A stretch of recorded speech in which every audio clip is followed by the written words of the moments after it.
Survivor season, and today we are talking about an 11-person episode, the one where Josh versus Jeremy takes place, and we think the rest of the game is going to be so predictable, and then it ultimately is not. This is one of the better final 11 episodes. Not the best, because we couldn't do Head of the Snake for the 9 millionth time. I feel like Alexa and I have talked about that about 40 times in the past year, but this is a good one. Wrinkle in the plan, Josh versus Jeremy, Jon and Jaclyn square in the middle, further proving my point of why I put Jaclyn in my top 100 and not Jon. Natalie Anderson pretty much does nothing this episode. Reed is there, as usual. Keith and Wes fart a lot, and Alec is an ass. What do you got, Alexa? What do you got for Thanks Wrinkle for tuning in, everyone. Phil just really broke down the entire episode. With that, there's really not much more. Yeah, Natalie is not in this episode. I don't think I even wrote her down. I forgot a lot about this season, and I can't decide if this episode, I think this episode made me not want to watch San Juan del Sur anytime soon. I wish Josh and Jeremy lasted longer. Like Dom and Chris, I was very fine ending when it did, but Josh wasn't Chris. Like they were both like very good players. It was really cool to see like these two alliance leaders battling it out. Especially at the end with the immunity challenge. I thought that was like a good touch to the story. But yeah, I mean, there's so many just like what does Alec do? What does Wes do? I know that Keith is like entertainment gold, but he's not a good player. Like this episode just solidified like how not good of a player Keith was of all time. Like Baylor, like there's just so many people who are there, and it's not exciting. I just want you to know that you're not allowed to badmouth Keith and Baylor in the same sentence in front of me, Alexa. You can't do that. I know I know people are obsessed with Keith, and I know it like people disagree with that, but I stand by it. No, I think that Keith is 100% a entertainment player, but what's fascinating about Keith is that had he made it to the final three, he would have won this season in a landslide because it was all the boys over on the jury. And so people talk about, I remember when we did one of our questions, or somebody did a trivia question where it was, this season had it's the only season with just one female on the jury. And it's this season. And I forget who it was. I think it might've been Nick at the Survivor Game Show Network. I think it was Nick. He was like, oh, that's so depressing. And I was like, but not really, because the final three is all women. So like the women outsmart the men to the point of I think 4 of the final 5 are women or something along those lines. Yeah. But I think what the problem is, or what people don't realize with that is, if Keith is sitting in the final 3, he would have won the game because it was all men on the jury, and it was Wes and Alec who would have voted for him. And hell, if Natalie Anderson isn't sitting there, Jeremy's going to vote for Keith too. Like that's just going to happen. Yeah. And this, I feel like every episode we're like, oh my God, I can't believe this is the blank episode. Like, I can't believe this happened in this episode. I was waiting for like something to happen with Natalie, but she shines like 2 episodes later. Like Jeremy needs to die in order for her to do well. It is really cool seeing first round Jeremy. He is like, you know why he returns 2 more times. He is just captivating in confessionals. He's funny. He's cocky, but not too cocky. He paints a really good picture when he talks. Yeah, I always say how Wendell has the most swagger out of any Survivor player ever, especially any winner. But Jeremy in this season, I feel like it does veer more on cocky than swagger. Mm-hmm. It's kind of like Richard Hatch. I feel like there's more cocky than swagger in Hatch's winning season. I think that he gets more swagger in season 31. I still think like he's cocky, but in an entertaining way. But knowing that Jeremy doesn't win this season, you can see them setting him up for the fall. You can see it in this episode, how he is being set up to ultimately fail because he is getting overly confident in his abilities and in his position in the game. Mm-hmm. What I find very interesting about this season is Jaclyn and Jon are square in the middle the entire time, and yet Jaclyn doesn't get the respect at the end of the game that she should have gotten at the end of the game. I'm not saying she should have beaten Natalie, but Jaclyn doesn't get the respect that a lot of players who play the same position as Jaclyn would get in a final 3. You can't say it's the man-woman thing because it's an all-female final 3, but it's almost like people just, I guess they're looking at Jon as like maybe more of the head of the snake, but if it was up to Jon, it would have been Baylor going home in this episode so that he could have stuck with the guys. I just think it's interesting that Jaclyn doesn't get the same amount of credit. And she plays a very good under the radar, middle of the road game and plays it so much better than Jon does. And she's the reason why Josh goes home. I don't know if Josh votes for Jaclyn. I honestly forget, but she is the reason. But I think Jaclyn only gets one vote, and it's from Reed, and it's because he doesn't want Missy to get second. Gets two because she gets Jon's. Yeah, I think, obviously she gets Jon's. But I mean, to be honest, she doesn't get the credit is because Jon's the screen hog here. Like, I think this, not to always blame things on producers, but this whole episode is about how once Jaclyn's alone, none of the guys have any respect for her. They only care about Jon. Jon ultimately ends up listening to her, but I think the problem is if they do end up going with voting out Baylor, it'll never be seen as Jaclyn's decision. It'll always be seen as, well, she's just following Jon. And I agree with you. I think most people would say now that Jaclyn clearly was the, like, whatever you want to use, smarter player, the one making more of the decisions. We got more of Jon. And that really, at the end of the day, upsettingly, that's why he gets more credit. Yeah, that's why he gets more credit. And so this episode, like I actually really like this episode. I think what's awesome about this episode is Josh and Jeremy. We're seeing two leaders from two very different tribes. We see Josh, who is completely on the wrong side of the numbers. His tribe sucks. We see Jeremy. He's on the right side of the numbers. He makes a smart move to vote with the ladies to get rid of Drew. Right? He does vote with he votes with the ladies to get rid of Drew early on in the game. We're seeing two completely different styles of gameplay, but we're seeing them come to a head here, and they both have their alliances. They are both clearly at the top of these alliances. These are epic showdowns, and this is probably one of the best built up showdowns, I would say, in Survivor history leading to a merge. I think this buildup is better than the Chris and Dom one because Chris and Dom were so one note. Josh and Jeremy, this had all of the makings of one of those old school, Survivor, the Australian Outback, when it kind of is. It feels like Varner versus Colby in that first episode that we get there. Or in Africa, it's, what's going to happen between Lex and Brandon, even though it's not really Brandon, but it's Kelly Goldsmith going to flip and work that way. There's a lot of really cool moments in this.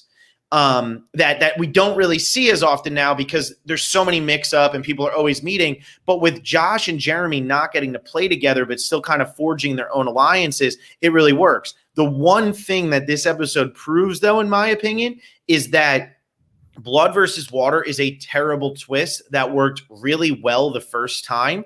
And San Juan del Sur is by no means a bad season. It's a cluster cuss of a season, and that's, in a good way. It's very okay. It's very in the middle. There's some great episodes, there's some bad ones. But this episode proves why Survivor should always be played when you're with nothing. You should be out there bare bones alone, because Missy defending Baylor, Keith having to defend Wes because Wes is farting, like all of those things, Jon and Jaclyn, that's not good TV. That's not entertaining. That's MTV. That's the Challenge 37 starring Michelle Fitzgerald and Tommy Sheehan. You know what I'm saying? And Michaela. Oh, I forgot. I didn't see credit. her in the picture. Yeah, they give her no credit because she didn't win.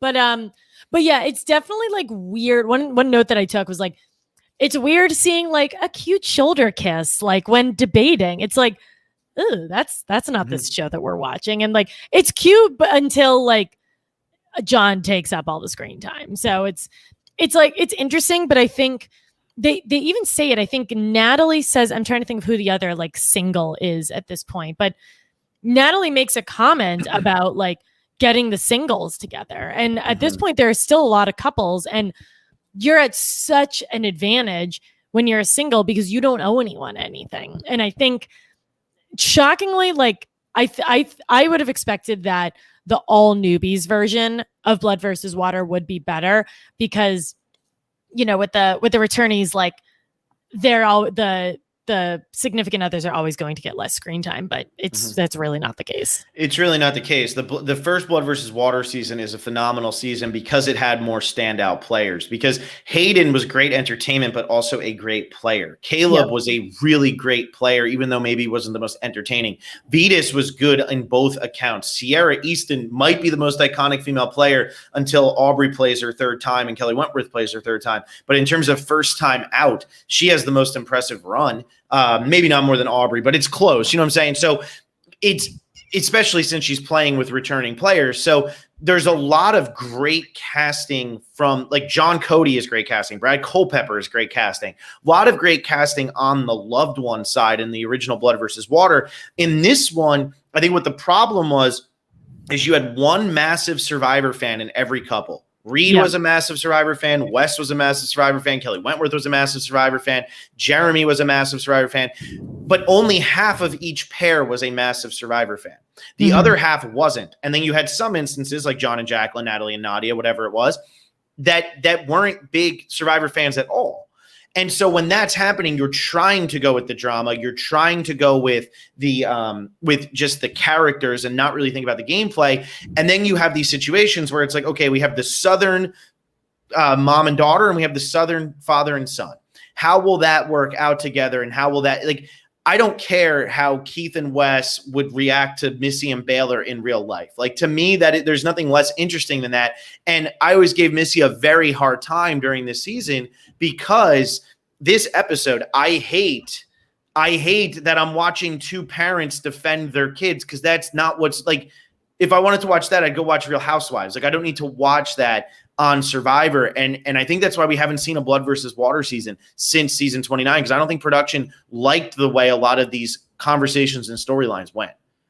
Right. It's kind of like near the end when they're strategizing and Missy and Keith just like starts talking about how lazy Baylor is. And then Missy responds about how lazy Wes is. And it's like, these are just two parents, like, being jerks to each other about their kids who aren't even there. Like, this is not, it's similar to like Jon and Jaclyn, like, making out on the beach. Like, this is not the show that we're used to watching. And it is more compelling when it's Tyson's love of his life, or when it's like the voting at your mom. And I know it's overplayed, but it makes you feel more than, Keith idling out his son. What I think you realize is that the storylines were already there in the original Blood versus Water. And so what happened was having those original storylines of, like, Marissa wanting to beat the OG and Jervis, and Jon and Candace coming in, like, at a completely different time in Candace's life and stuff. What you realize in Blood versus Water too is that it actually stunts the growth of a lot of players, because they're not really playing Survivor. Baylor Wilson she's playing Survivor early on. And Josh's 100% right in this episode when he says, I saved you a million times. You kind of owe me one. And she kind of does. Now I'm not expecting, but like the whole, like, oh, he's not a good Christian man. It's like, wait, he saved you like 900 times. But it stunts her growth because Baylor doesn't go through.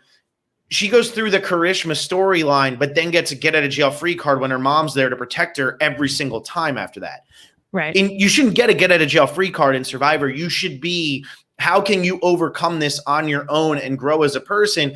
I don't think that the people who played Survivor Blood versus Water had the same experiences as people who played every single other version of Survivor, because you're not getting the same personal growth and satisfaction as a lot of the other people who've played. Yeah.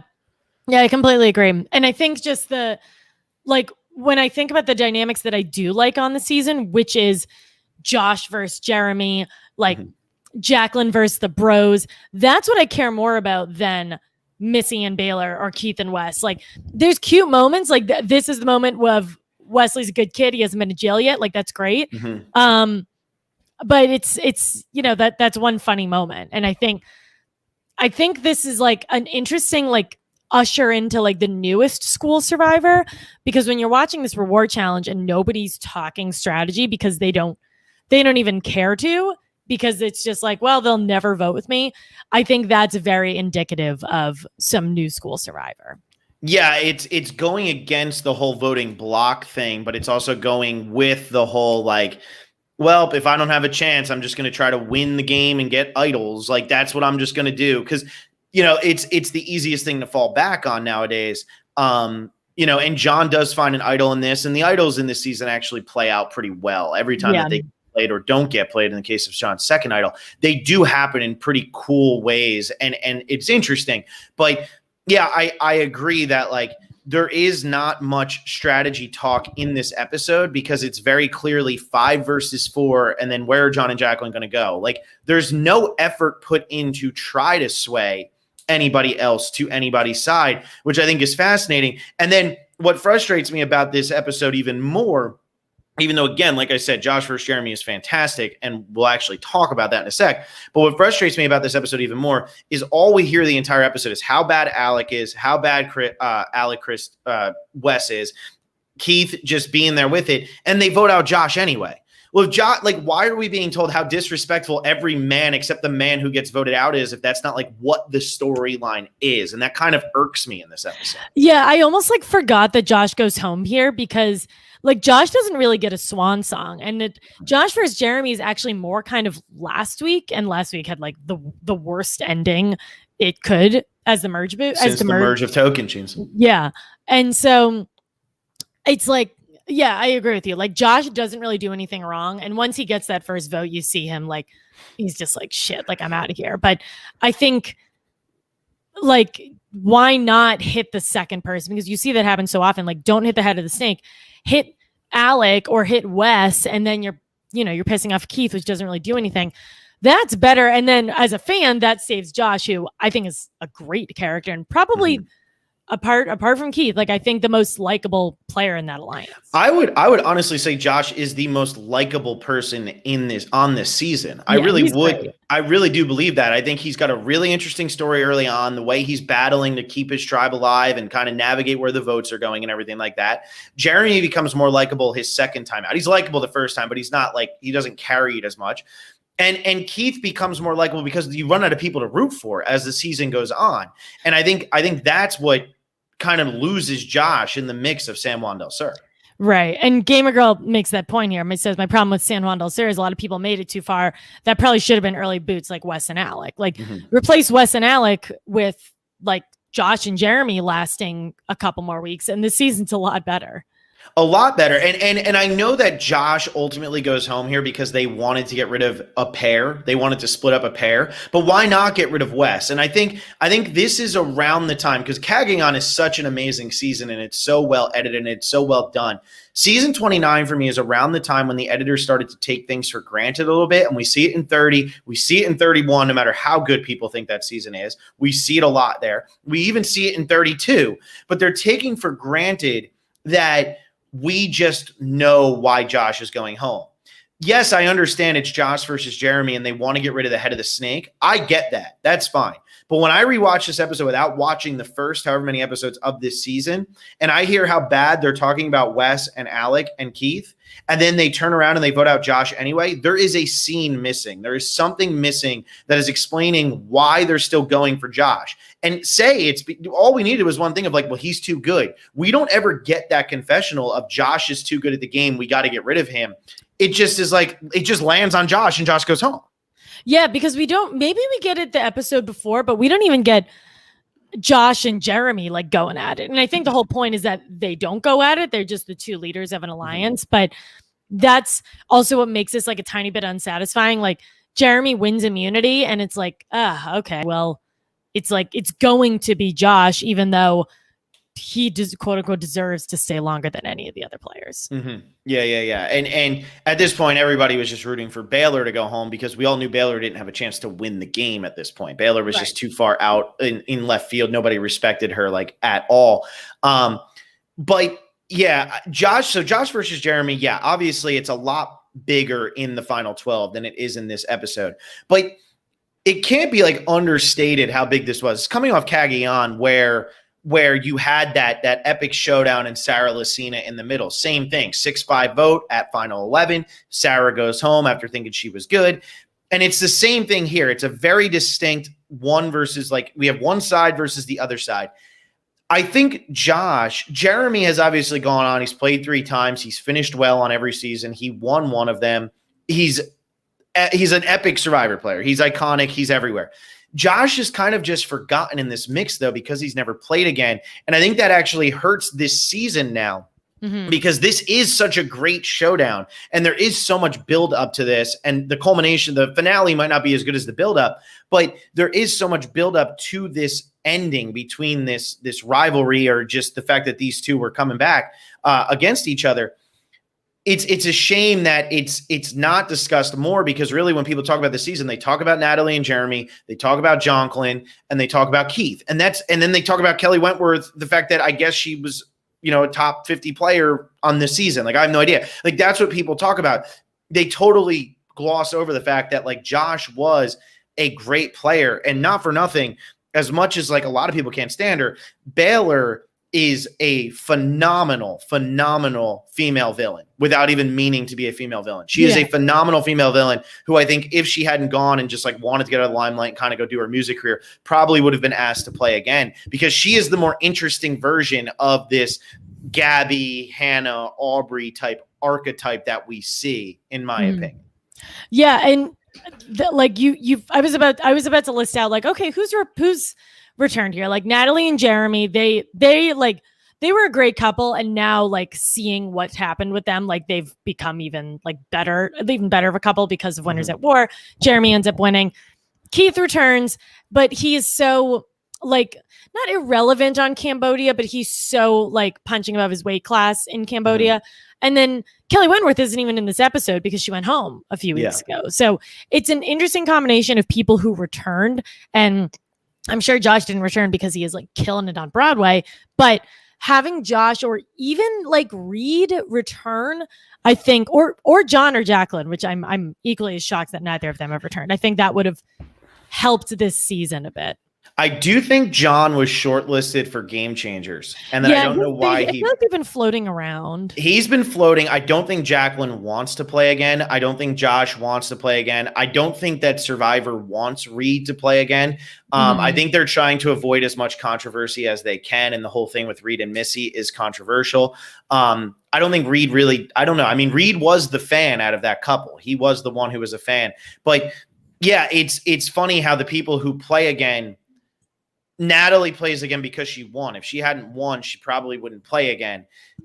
And she's not impactful in this episode at all, like in any way, shape, or form. Like that's just weird that the really impactful players on this episode actually don't play again. It's the other people who play again. Yeah. The boot order is very odd in this merge. Not so much in the pre-merge, but definitely like early on in the merge. What else do I have here? This is like a season where it's old school enough where Exile still has clues, but it's new school enough where they don't show the schoolyard pick. There's a lot of strategy talk, and there's still I don't feel the like an imbalance between like strategy and camp life, but I definitely notice like that's most of what you're talking about. Yeah, and I don't know if that was just because they were coupled up and that's really all they talked about. Because remember, at the reward, they don't talk about strategy at all, but they talk about the lack of strategy being talked. So yeah, it's like, very meta still. It's being referenced that there's nothing going on there. It's not heavy on idols, but that clue was totally useless. Oh my God, that clue was awful. It wasn't even at low tide. Like when they say, oh, you got to like go based on the tides and stuff, that thing was so high up. He could have found that in a monsoon. Like that thing was so high up. It had nothing to do with the tides. He would have been able to find that really. Also, nothing looked like a sword. Nothing looked like a sword. So it's like, I don't know. Like it is what it is at this point. I think idols were becoming easier to find because they wanted them to be found, especially after everything that went down in Kageyam, where it was, a lot of like good idol moments, and the idols really never got played correctly much in that season. But yeah, I struggle with San Juan del Sur Worlds Apart in Cambodia because it does feel like those are the transitionary seasons. Yeah. And I love Cagayan and I love Ko Rong. I love Millennials vs. Gen X. But it feels like in the middle, it's like they're trying to define themselves. And I don't really know what those 3 seasons are defined as. I know people love Cambodia. I personally think Second Chance is a pretty overrated season once you get past the epicness of the initial, like, oh my God, they're all playing again. It's a pretty basic season. And it's so strategy heavy. And it's strategy heavy, but then again, the like more emotional storylines, you're kind of beaten over the head with them. So it's I don't know what the balance should be, but it definitely is heavy. And 30 is, I feel like, regarded as not a good season. And this one, people like it. Like, I think this one I feel like swings a little bit more than Cambodia because people, for the most part, really like Cambodia. Yeah, Cambodia is a better season than this one, in my opinion, but this one is the more polarizing season. But I think it's leading into Cagayan is universally loved. I think Ko Rong is universally loved, aside from the fact that Michelle won. I think if Aubrey had won that season, most people would probably put that in their top 5, top 10. I think even with Michelle winning, most people are putting that in their top 15, top 20. But in between, yes, Cambodia people are putting really high, but Worlds Apart, San Juan del Sur, just polarizing seasons. I mean, there's people who love Worlds Apart. I don't know who they are. I don't know why, but there are people who love that season. And San Juan del Sur is kind of setting that up because it's all going into this kind of like confused, I don't know, just like a confused era of Survivor, until even Ko Rong is a confused season. It doesn't really know what it wants to be. It just works because it's so incredibly unpredictable. Yeah. Yeah. And Ko Rong, like, this is going to sound really bad, but it like benefits from everyone almost dying. I think that like that definitely gives it a bit of uniqueness. Yeah, so Alexa over here rooting for genocide on Survivor. That's what we're pulling for here. That's what we're pulling. Hopefully Michelle does well on the challenge. I'll tell you what, like Jeff's talking about how it's the most dangerous show ever now and everybody's going to die. And it's like, Everyone's I think my thing is, so let's talk about that real quick, because obviously patreon.com/Survivor Specialist, we're talking a lot about season 41. Right now we're kind of into season 42, but our weekly content is all about season 41. So don't worry, guys. But Jeff just got on there and promoted how this is like the most dangerous season ever, season 41, blah, blah. Is that what Survivor fans are really looking for? Like, is that getting the Survivor base so stoked to sit down and watch it? And is it getting people who haven't watched it forever to be like, I want to go watch these people die. Like, I can't wait to see them drown. I think I don't know. I think it's maybe their way of saying like, look, like playing, like being on an island is actually important now, because I have been one of the biggest complainers about how like a lot of new fans, their favorite seasons are the super strategy heavy ones because that's like what they grew up watching. And I don't really like that kind of Survivor. So Jeff saying that, it's like, maybe you could have, like, ideally you phrase that differently and ideally you sell it differently, but like, okay, are you actually going to put more effort into camp life? Are you going to like make the survival aspect more important? Because I can get behind that. Just, don't kill them. Yeah, just don't like do what happens. They can't be. They're not going to. I know, because like in Ko Rong was clearly the most dangerous season. Or I was saying to John the other night, or Australia, where Tina Wesson literally could have been washed away in a flood and just drowned and died. I don't care how many production people are out there. Her crossing that river, like she would have died. They'd never let you do that nowadays.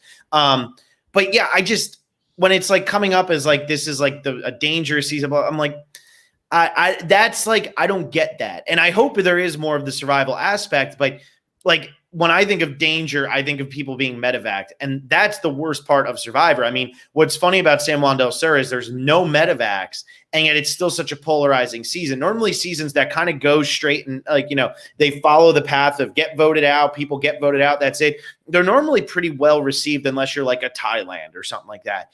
But this has the one quit, which whatever. And it's kind of all over the place. So I don't know. Yeah. Yeah. Well, we'll see. Dangerous is an interesting word to be using. I just want the Austin Powers gift nonstop of I too like to live dangerously when he. Yes. We need that. Yeah. That's what I Jeff's want. Wild hair. I'll stay on what does he have, 7 or something like that? Yeah. Jeff's wild hair. Jeff hasn't gotten a haircut in forever. Which, good for him. He looks good. I wish I looked that good at like 57, 58, 59, whatever the hell he is now. Good. Old. Older than me, but looks better than me. So whatever. But yeah, in San Juan del Sur, I don't think we'll ever see Blood versus Water again, and I hope we don't. I know it's been circulating for years that there could be a Blood versus Water 3. I remember at one point, the Survivor casting website actually said send in videos with loved ones. Like it literally said that for a little bit of time. And people were sending them in, so they've probably talked about Blood versus Water 3 a lot. I just think it's a stale concept. I think you got everything you're going to get out of it from the 2 seasons, and I think that San Juan del Sur, Jeremy versus Josh is awesome, but Josh and Reed, the fact that Reed is still in the game as Josh's loved one and is pretty much getting 0 screen time and 0 credit and having 0 influence on this episode shows how pointless the Blood versus Water thing is. Like the guy who's about to get voted out, who's the head honcho over there, his loved one can barely get a word in. Yeah. Yeah. And his loved one, the only word he gets in is like saying something terrible to Missy at the end. Like it's, and it's like so clearly for the sake of getting the screen time too. So Yeah. it kind of sucks. And I think I don't know if we ever like formally did this, but I feel like we could make a Blood versus Water season of returnees, because I think now returnees know, like players know that it exists. And I know some have said they wouldn't come back unless they were in a Blood versus Water situation. And some of them are good people. Like some of them are players that you'd like to see, but I think you're right. We got one of one type and one of the other type. And I don't really see what could really change. Yeah. Soon. Maybe later, like maybe in the late 40s, but who knows? And I think what happens too is we see with a season like this, I think Missy is a better player than Baylor. Even though I think Baylor is better TV, but I think with them both being on the same season, neither one of them is a good player. And I think that Jon and Jaclyn is the same thing. I have Jaclyn in my top 100, but I think because they're on the same season, it kind of just like, it makes it so that neither one of them can really shine, because like when you do Blood versus Water, Jeremy always said it. It's easier to play with the people who know how to play Survivor than the people who don't. It's like playing poker. You can't play poker when people don't know how to play poker because it's impossible. They're just like, you can't read that person. So when you look at this show, when you do Blood versus Water, the odds are, unless you're doing it the way they did it in season 27, you're going to get at least a third of the cast who doesn't know what the hell they're doing, but has way more influence than they would have in a regular season because they can control their loved ones. Jon Misch didn't know how to play Survivor, but he was able to have such a role in this season because he was able to influence Jaclyn, and Jaclyn was able to influence him. In a regular season, Jon Misch probably gets 9th or 10th place, and he has no control over a single vote the entire game. Yeah, in a regular season, Jon is the guy who hits the merge, and he's like, he does what Sarah Lucina did in Kakion. He's like, I got all these options, and they all turn on him. And they all go bye-bye. Yeah, and so that's just where I think that Blood versus Water would go. Like, it gives too much influence to bad players. Keith Nail becomes an all-star because he's on Blood versus Water. If Keith Nail's not on Blood versus Water, he's not as good of a player as Big Tom. People say he's like the second coming of Big Tom. Big Tom is a legitimately great player of Survivor. Keith Nail is not. I don't know if great would be the word I would use, but I think he's good. Well, no, in terms of the old school game, Big Tom's a great player. I don't think he'd be able to play the new game, but in the old school game, the way Big Tom played it and how he foresaw what he was doing, he played the dumb like a fox thing to a T better than I think we've ever seen really anybody play it, maybe with the exception of, I'd have to think of like 2 or 3 people. But Keith's not playing the dumb as a fox game. Keith is saying dumb stuff. Keith is very much being himself in this. Yes. And I guess that's more of what I'm saying. I think Tom's a great player, but more of what I'm saying is that he plays dumb. I'm not saying Keith's a stupid person. Right. Keith just is saying dumb shit. Talking to Missy and telling her daughter's annoying and doesn't do anything moments before a vote, that's a dumb play. That's bad Survivor. Yeah, that was tough to watch for sure. Yeah, I forgot that happened. That is so shockingly, like everyone handles that about as well as you could have handled it, but yeah, it was pretty ugly. I mean, even when she's like, well, you defend Wes, and he's like, I don't defend Wesley. Hell no. He's like, and he just starts, he's going to rip his own son. I mean, it's so over the top. Bad. Oh, I'm back. Okay. I think it just came unplugged or something. There we go. You're back. I'm back. But yeah, San Juan del Sur, Wrinkle in the Plan. It's a very good episode. It's a big moment in that season, and it feels so much bigger when it's happening than it does in retrospect.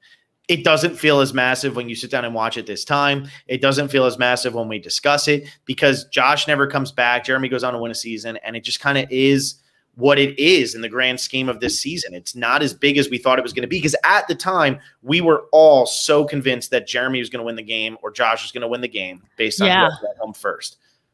Yeah, and they go home back to back, I think, right? Yeah. Jeremy goes home next week. Yep. Crazy.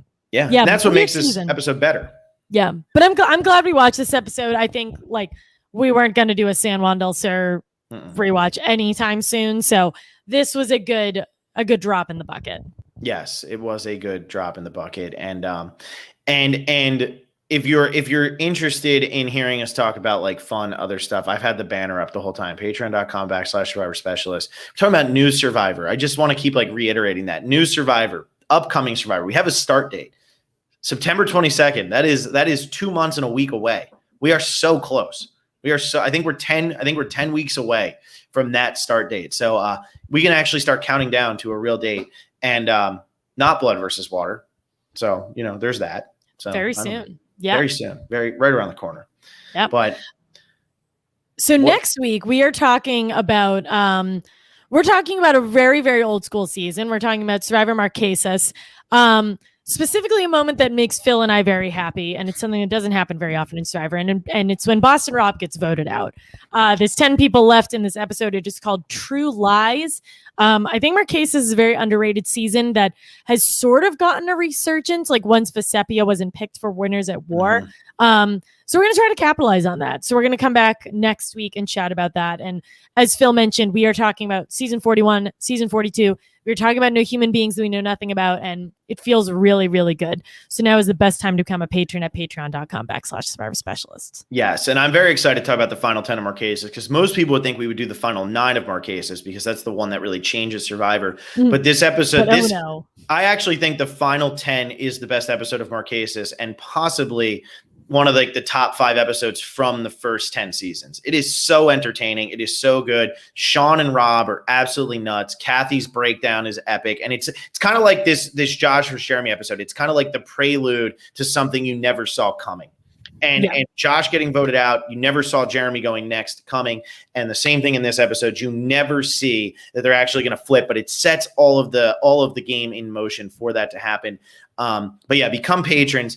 $10 and $20 patrons. Those are the top 2 tiers. Just got to listen to me yesterday do 18 minutes where I talked about the season 41 women and who was going to break the curse. That was a solo podcast. So if you don't like my voice, don't listen to it. But that was a solo podcast where I just talked about which woman was going to break the curse of no female winner since season 34. It feels surreal to be saying that. That's kind of insane.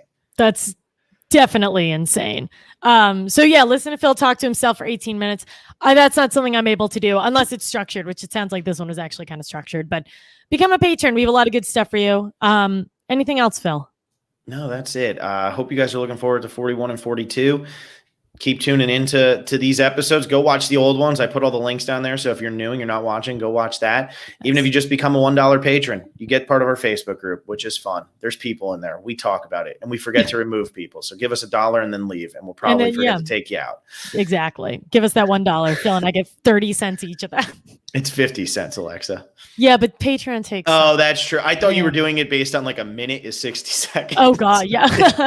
Thought you really just had like a brain fart there, but not uncommon. There you go. Well, all right, people.